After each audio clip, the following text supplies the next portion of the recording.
This is Level Up Success Podcast with Neth and Truth. Hey, how you doing, friends and family? This is the Level Up Success Podcast. and welcome to another episode where we always bring knowledge and power to our listener. So tell me, Nate, how we gonna start this? How you guys doing today, man? I'm very excited about today's segment. I feel like we're gonna get a lot of knowledge today, and this is what we want for our viewers. We want you guys to have all the knowledge possible when it comes to different things. So let's get started. But before that, why don't you give the audience your name and your background?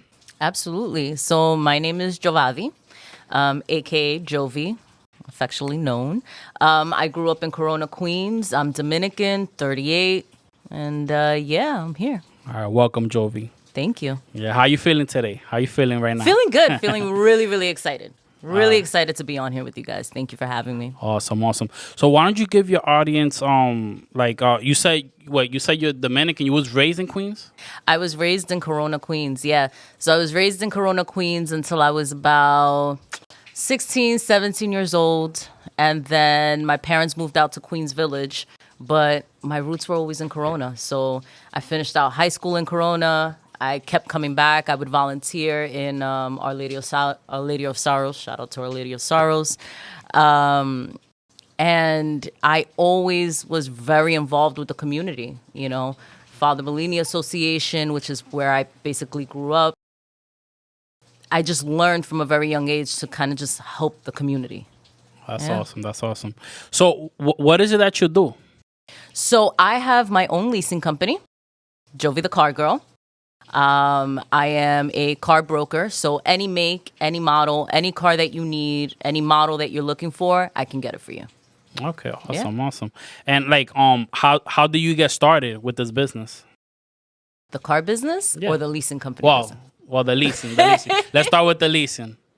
Let's start with the car business. The business, yeah. The business. No, leasing. All right, well, let's start with the yeah. Because I would never have the leasing company if I wasn't in the car business, right? Gotcha, So, I was 21 years old, and one of my homegirls, she was like, "Hey," I was looking for a job at the time. I had just had my daughter. My daughter was maybe like 8 or 9 months old. I needed a job. I was fresh out of college, and I was like, I need to figure this out. So one of my homegirls said, "Hey, go to what was it? Atlantic Infinity on Sunrise Highway in Lynbrook." And she said they're looking for a receptionist. I was like, okay, cool. I was like, oh, I'll be a receptionist. Back then, they were paying $10 an hour. I was like, all right, no problem. The other letter back then. So fast forward, I remember going for the interview, and there was a customer there that only spoke Spanish. And while I was there, I ended up helping the customer. I didn't even help him. I translated for the customer. And the sales manager was like, you're not going to be a receptionist.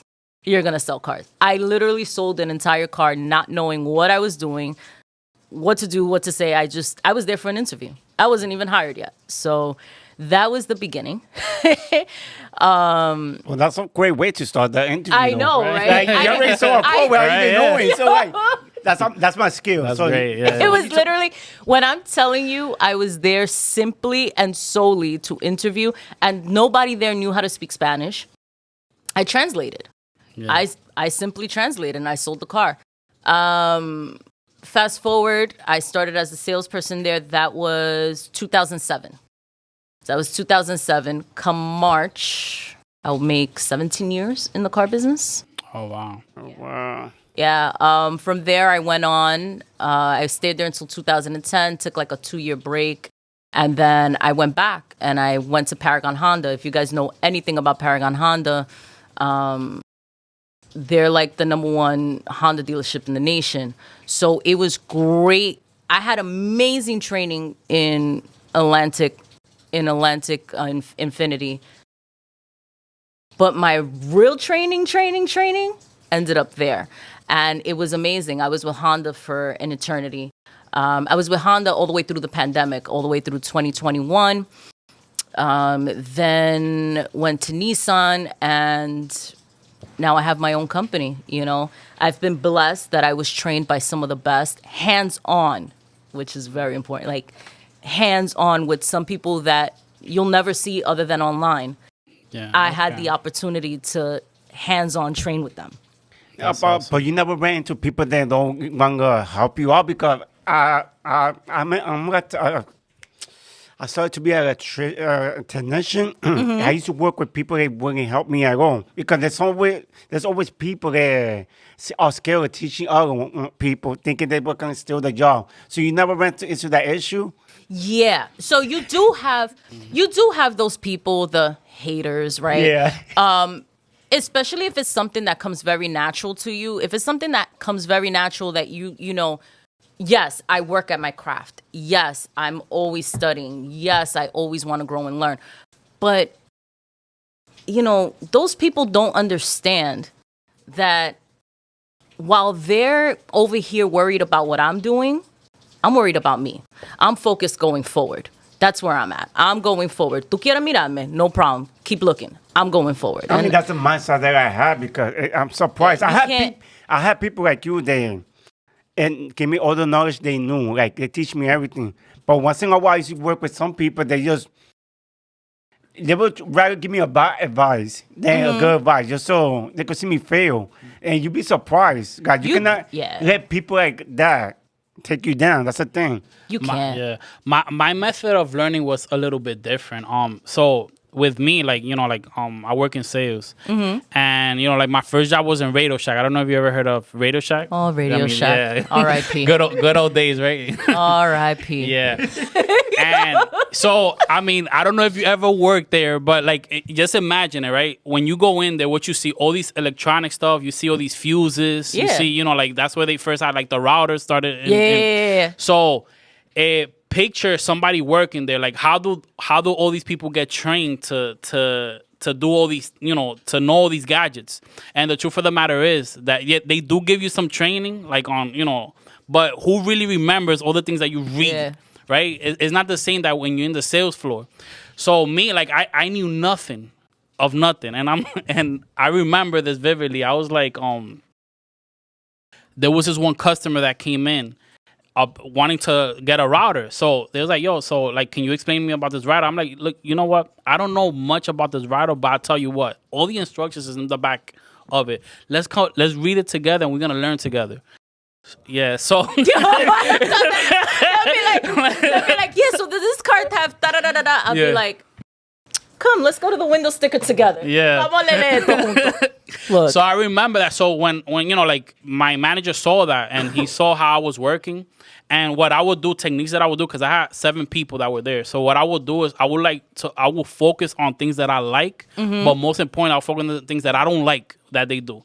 So I applied myself, and in 2 weeks I became, the employee of the month. Yep. And then 6 months later, I became the employee of the Bronx, because I was in the Bronx. And then a year later, I was one of the best in New York.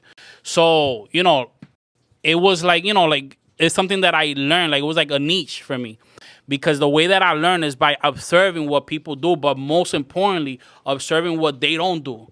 Which it helped me out a lot. And then I realized that somebody did this. I forgot his name. The CEO of Walmart, he did the same exact method. I forgot his name. Yeah. You know what's crazy? So 2 things, right? So the most amazing training that I had that actually made me a whole lot of money after came from one of my trainers, right? My first trainer ever. His name was Jay Sellers. Shout out to you, right? Jay Sellers. And he was huge on 2 things. Phones, picking up the phone and being able to smile and dial and smile and dial and smile and dial. And back then, I need everybody to understand, back then Google did not exist. Yes. We didn't have a CRM for customers. There was no BDC, so there was no business development center back then, right? I still remember being taken off the sales floor and saying, we're going to turn this room into a internet sales. And because you guys are the top salesmen in the store, we're going to put you back here with the phone and internet. And we're like, what? What? All right. But anyway, moving on. So it's crazy because he trained me on world-class walkarounds, right? Okay. And how to present the car. And it's to this day, right? Fast forward 13, 14 years later, to this day, most people in the car business, they're like, I don't understand why I can't sell this car. And it's like, well, did you show them the car? Did you walk around the car? Did you show them underneath the hood? Did you show them what this car does? Did you bring value to that car? Did you show them that it has Apple CarPlay, that it has a 360 view camera, that it has Bluetooth backup camera? Did you show them that it stops here, there, and every... Did you do that? And they're like, what? But those walkarounds, right? I ended up winning a bunch of walk-around competitions with Honda. I ended up winning one big one for Paragon Honda. It was Paragon Honda versus Paragon Acura, and this guy named Tim Kintz. Love Tim Kintz. Tim Kintz, which is like a big deal. If you guys ever hear him or pull him up, I won a lot of money during that walk-around. And that was a funny story too. But that, the haters are gonna hate. They're gonna hate. You can't let them. You can't let them win. Yeah, no, you gotta continue doing you. See what they don't like. See what you don't like that they do, and just go for it. Mm-hmm. Just move forward. Move forward. Yeah, no. And it is what it is. Like it's just part of life, and it's like you just gotta learn to like test yourself. It's all the perception that you give. Everything that you go through, just put your own perception of it, and you'll be fine. I mean, a positive one, obviously. You got to have a positive perception. And listen, in the car business, it's a lot of... so you get the whole thing where team mentality, right? So they train you up, team mentality. We're a team. We're one. Rah, rah, sis, boom, bow, right? Like team. And that's great. And it's amazing. And it is a great attitude to have. But you have your competition, you know? Why'd you take my customer? Why'd you steal my customer? Yeah. I was sitting with him 2 days ago. Well, he doesn't want to sit with you no more. He wants to sit with me. I don't know what to tell you. Exactly. And it happens like that because it's not like you force yourself to him. They come to you. They come to you. Mm-hmm. They come to you. Yeah. And I mean, and it is a great advantage, for us Latinos, right? That we could do, bilingual. Like, that's one of the things that they needed at that time. Absolutely. So which helped a lot, and sometimes it amazes me where I go to some places, like, man, you don't have different ethnicity.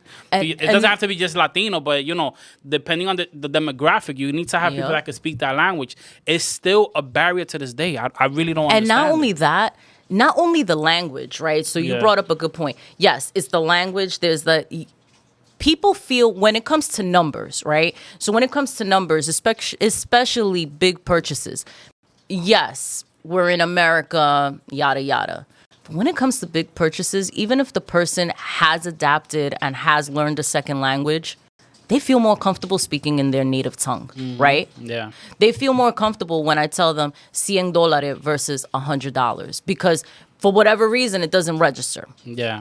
And I know that sounds crazy, but... No, they just feel more comfortable. Because I work in sales. Like, there's people that know both English and Spanish. And they see I'm Hispanic, they'll talk Spanish to me. Yeah. So it's a comfort. It's comforting. It's comforting. Yeah, it is. It's comfortable. And then not for nothing to tag on to your point, aside. So when I started in the car business, I'm going to tell you, up until maybe 5 or 6 years ago, I was always, aside from the receptionist, understand this, aside from the receptionist, and aside from the girls that were doing the DMV upstairs, I was always the only female. Almost always. I'll see maybe one female or two females come in here and there, but they'll leave. It's a very, it's an aggressive field. It's a man-dominated field.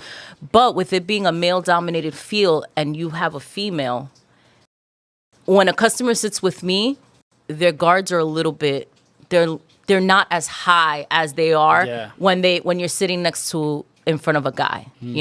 There's kind of like a trust that's automatically there, and I don't know how else to explain that. But you have to learn how to play your strengths, because I was like a strength. So you gotta learn how to take advantage of it. Like I know that too well, because they were and when I started working into the cell phone field, like I would analyze like how is it that some people could sell so much. Like I had this friend of mine, lo llaman Flaco Franklin. Yo, shout out to you, man. Yo, this dude was like really skinny and he looked like, vulnerable guy. So like, yo, like he used to be top seller because it's like people will look at him and be like, this guy's he's not gonna like rob me. He's not gonna he's not gonna sell me like this. Not this kid. I mean, he had the honest face. He's like, I could trust this person. Es verdad. Pero, and you know what ends up happening from that too? Mira, alguien le compra un celular o un carro y después they're like, yo, my boy Truth, he's looking for a car. Truth, call her. Or exactly. Truth, go get the cell phone from him. You know what I mean? You get referrals. No, it's true because I remember somebody bought furniture from this person. He was like, oh no, go to that person. She gonna know everything. So I went to that person. So it's an advantage. Yeah, when they feel comfortable with you, they'll send more people to you, and you'll make up more money. And they just keep coming and coming and coming. Yeah, you know. So all right, cool. So let's now dive into how you got into the business. Like, how do you get into it from selling cars to now? You're selling it with your online business right now. Okay. Yeah. So, right off the referrals, right? Yeah. So, I'm going to say that most of my business while I was in the dealerships were referral business, right? And I was in management the last almost 6 years of my career. I was in management, right? So, I was no longer the salesperson. But what happened was, as a manager, I used to have referrals almost every single day, right? So I would give them to, if you were a salesperson, I would give them to Truth. If you were a salesperson, I would give them to Nate. And I'd just split my referrals up. But more and more, I would get customers that'd be like, you know what? I've had like 5 Hondas from you already. I want a Nissan, or I want a BMW, or I want a Mazda, or I want a Toyota. And I'd be like, okay, no problem. Well, let me send you to my friend who's a broker. And at the time, I had friends that were brokers, and I still do. I have a ton of them. And I would just refer out the business to them. And after a while, this year in particular, I decided, I said, you know what? I'm tired. You give away a lot of money. It sounds like it. Exactly. Giving away a lot of money to these people. I don't necessarily want to do the management 9 to whatever time at night, because the thing that people don't realize about the car business is I was at work from 9 o'clock in the morning, and there were many days that I was not getting out till 10, 11 o'clock at night. There were days, I remember working 21 days straight at one point. I remember my sister dropping off my daughter at the dealership at 10 o'clock at night because I was still at work, right? But I'm going sideways. So I was tired of the grind. I was like, I don't want to do this no more. What can I do? I quit, and I started up my own business, and now I'm a broker. I do everything online. You come to me, and I get you your car, any make, any model. When you started the process of becoming a broker, did you ask some of your broker friends, or you had to do your research through the online? So I did. I started getting the clientele way faster than I can do the legality of putting the business together. Because again, remember, it's 16 years of clientele that I have. Yes. Yeah. So my blessing, knock on wood, my blessing is I already had that base, right? Where a lot of people don't necessarily have that. Right. So I have that base. I have the clientele base. But I had to ask, hey, how do I need to do the legalities of it and that stuff. No, it's a pain. The taxes, the taxes, paper, the invoice, the accounting, yeah, the LLC, the EIN, the are you filing for a sole proprietorship? Are you filing for S corp? Are you filing for what are you filing for? Yeah, do you have members? Do you not have esa parte. That part will drive anybody crazy, but at the same time, you're still helping people and you're still getting them out there. You know, I think it's crazy. Go. No, it's crazy that you was able. A lot of people start becoming a broker first. They will have the clientele, but you had the clientele before. So I'm gonna. You know what's the other funny part about that? Let me tell you why I had to do the LLC right away. So I started my online broker business, right? Still, it wasn't, at the time, it still wasn't like fully Official. And I'm a broker, but it's like, you see how you have a real estate agency? So you have the broker and then you have real estate agents that work independently. Yeah. So I'm one of those that work independently from. And the owner of the broker he calls me. He goes, hey. I'm like, what's up? He goes, you need to turn this into an LLC tomorrow. I said, why? He goes, I can't keep paying you. He goes, I need to cut a real check to a real company now. He goes, you have too many clients. They're coming in. I said, all right, let's do this, right? And that's the reason why I ended up having to like make it official. No, I understand because I think the only thing you could, like, if you do it by yourself, the most card you could sell is like 3 or 4. I heard, or No, there's no legal limit on it. There's no. or it's any amount, or it's just a story that I heard. Yeah, it's just one of that's those just myths. a story. It's one of those myths. It's just one of those. It's one of those myths. It really just starts depending on what you need to like. You know, where you want to go with it. If you just want to play with it here and there and everywhere, it is what it is. But I'm also certified on a ton of makes, brands, models, so Oh, okay. it works too. Yeah, Oh, that's awesome. yeah. I want to dive a little bit back and like talk to about like how competitive it actually is to be a dealer, like because I've heard stories of how Broker hard or work in the dealership. well, when you were working in the dealership As a salesperson. before we start Oh, yeah oof. Yeah. Yeah, that let me tell you, again, working at and again, I'm saying these names as if it's, I don't know if I'm allowed to say the names, but it's part of my history, so it's what it is. So when I worked at Atlantic Infinity, which was then switched over to Legacy Infinity, there wasn't much competition, right? It was like 3 of us. It was a very small store. It was like 8 salespeople in total. It wasn't that aggressive. It was like you learned a lot. It was great. Wasn't really a competitive store. Now you get into Paragon Honda. That's a whole nother animal. You are talking about 40 to 50 salespeople on the sales floor, and that is just the new car showroom. Wait, they have that much? I never Yes. thought there would be like 40 sales. That's huge. That's just the new car showroom. And then they have the used car showroom, they have the Acura showroom, and then they have the off-brand showroom as well. So when we used to do our Saturday morning meetings, I kid you not, it would be over 200 people in this room. It was the most insane thing ever, but the most powerful thing ever, right?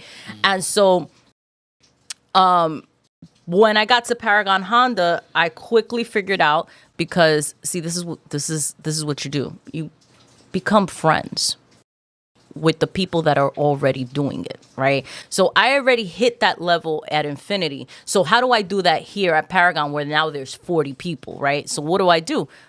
I teamed up with one of the best salesmen, and I said, I want to learn everything from you. Teach me, right?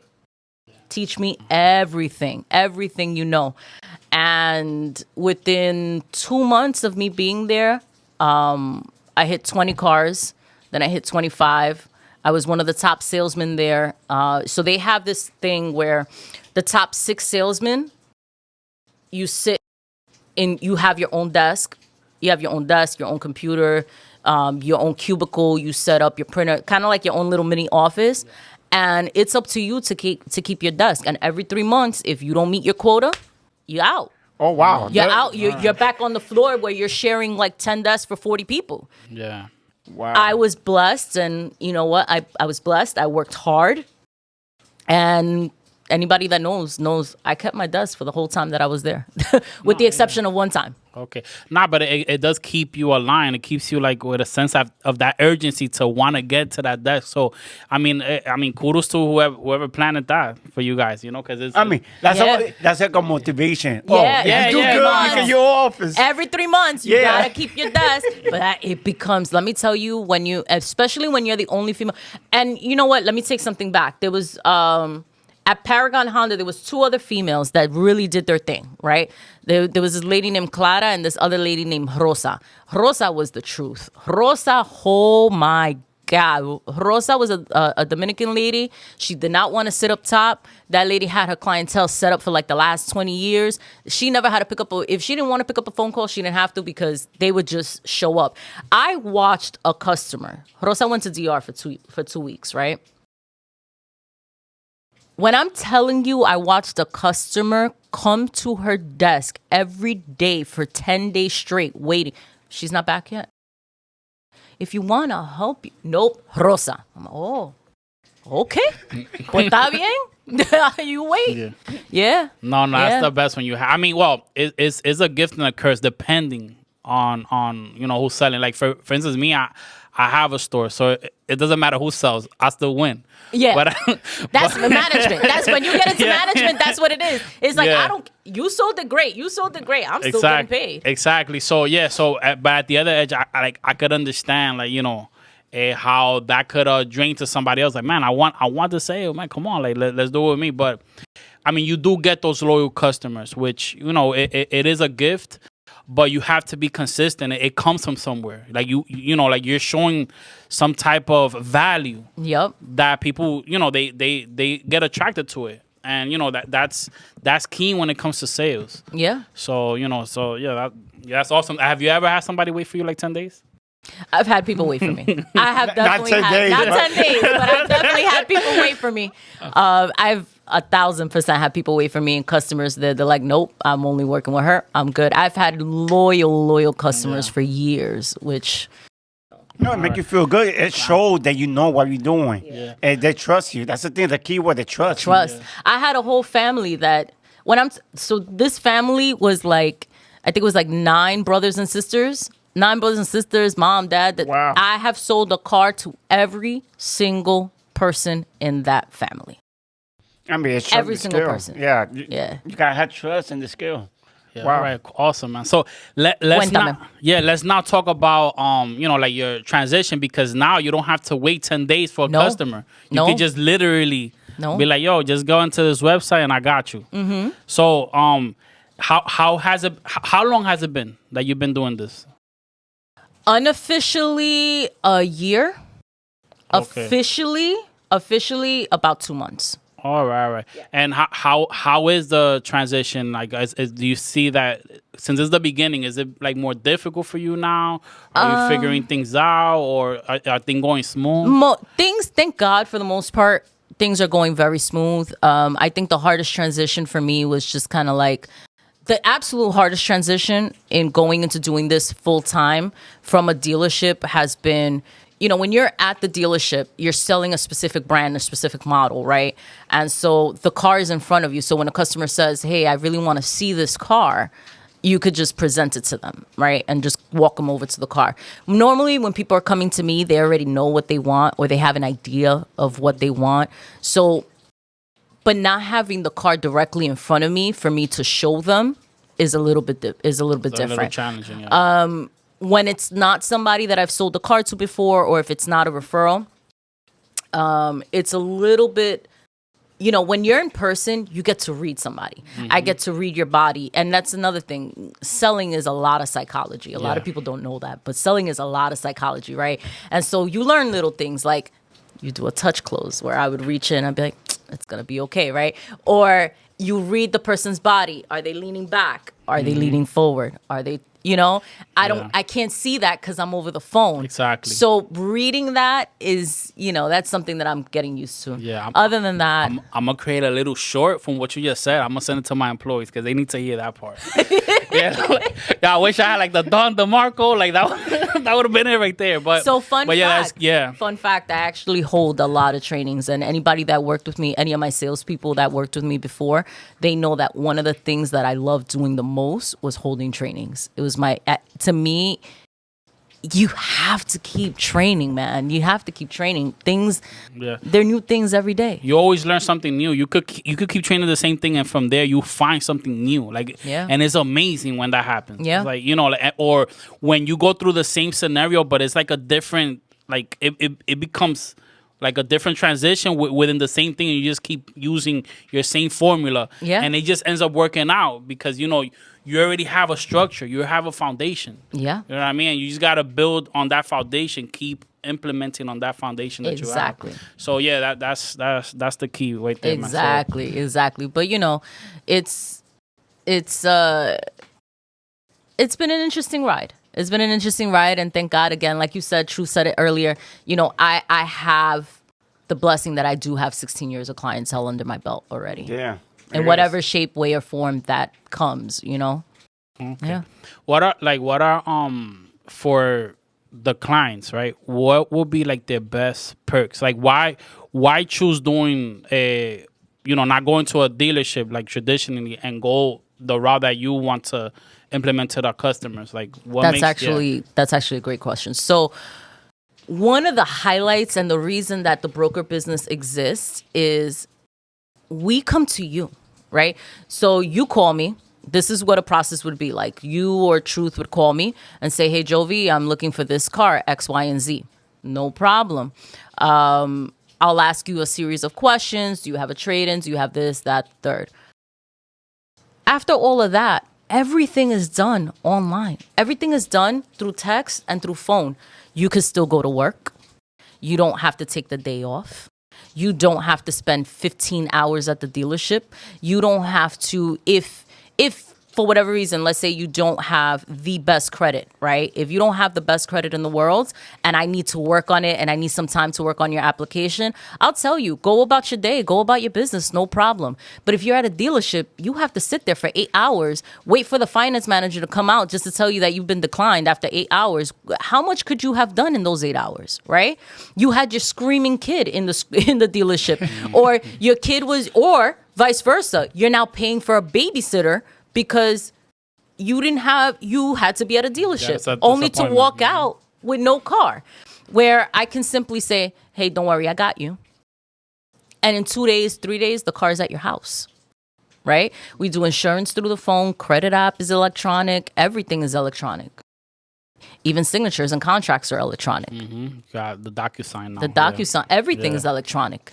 Yeah, everything's shout out to DocuSign, man. That made life a lot easier. Oh yeah, DocuSign has definitely. But those are most people, especially in the world we're living in today, nobody has the time to spend at the dealership. For what? Right? For what? And I'm not gonna lie. And listen, with the dealerships, there's rules, there's regulations, there's a bunch of stuff that comes with that, and there's a lot of things that the government kind of prevents them from going fully, going fully. It is. They got the regulation. Like every business, they got to follow certain regulation from the government. So that's a tricky part, I guess. Yeah. But most people prefer it. Once you give me a call, or you shoot me a text, I gotcha. It's harder to get new customer now that you're doing it by yourself as a broker than before, because most of the customer you was getting before, it was from the maybe I shouldn't say it from the dealership, or is it true? So when you first start as a salesperson at a dealership, right? Yeah, all your clientele is coming from the majority, 90% of your clientele is coming from the dealership, right? And so there are legalities behind that too. You can't steal clients from the dealership. Let's start there. Yeah. I can't just, if this is in the database, if this person's in their database, I can't just take their information from the database and sell them. Yeah. But if the customer is contacting me directly to my cell phone, that's a whole nother story. That's my customer, right? So in the beginning, yes, it's a little bit difficult. But once you've had a couple of years in the business and you've had many years, Nate bought a car. Now Nate says, I'm going to send my brother Truth. Truth buys a car. Now he says, oh, I'm going to send my brother Alex. Alex buys a car. Oh, then they're going to send his girlfriend, his wife, blah, blah, blah, blah, blah, blah, blah. And the whole time, it's just coming into me, So once you've been, and then that's another thing. Stay steady at one place, right? Like if you're beginning, stay steady in one place and build up the clientele. Give yourself the opportunity to build up the clientele, because with leases, for example, you don't have that clientele for up to 3 years, right? Mm-hmm. And then that's when you start turning and turning and turning and turning and seeing it build up. Yeah. So do you do mostly just leasing, or you also just... We do leasing, financing, New, pre-owned. Pre-owned is a little bit different, but we do new, mainly new, pre-owned. If you need help with insurance quotes, I'll help you out with insurance quotes. Especially living in New York City, you guys know that insurance can get crazy. So I'll help you out with insurance quotes. I do trade-ins, so I do take in your trade-ins. I do take in your lease returns as well. Okay. I have an office in my home is my office, and then I have an actual office out in Long Island as well. Okay.